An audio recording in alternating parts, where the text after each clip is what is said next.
Jo, egixe izan gaurko topaketi itzela izan da, etorrire eskola bat proposatu balako eta sorpresan eskola guztik. Ezan ben baietz parte hartzeko eta guretzat datzanein eskola bakoitzin banatut eraman duen prozesu bat gaur ikusti gazte guztik elkarlanin, euran hartin lagunak egiten, elkarra itxalokatzen, elkarra ezagutzen, esperientzialatxek pila bat bizitzen da benan, zentzazioa moten dago ez. Eta ikusti, inozun lan horrek fruitu atara bela. Eta oso pozgarri zi.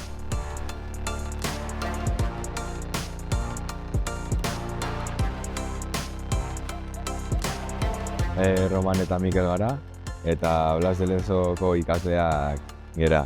Bueno, gu proiektu honetan egin duguna da jungea Zahar egoitzara, eta bereekin harremanetan jarria, proiektu eta aktibidade diferenteak egiteko.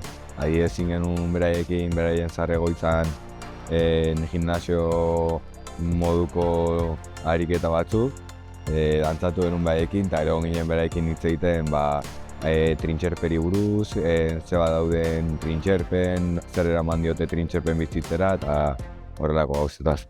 Eta bukatzeko bingo bat jolastu genuen, eta oso ondo pasatu genuen.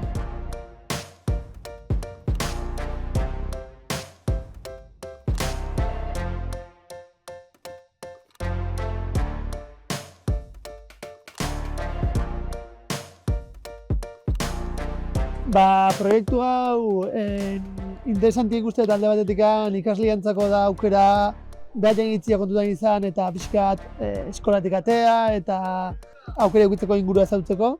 Eta gero irakaslientzako oso erakargai izan da eukideunako puntu bat zentro diferentiekin elkartu eta gure ikasle mota hau pixka konpartitu eta hola gure esperientziak eta pixka konpartitu eta terapia modun pixkat eta oso ondo etorri zaigu eta orduan nola elkarban ditugu esperientziak eta ideak eta alde horretik hande izan da berazgarri.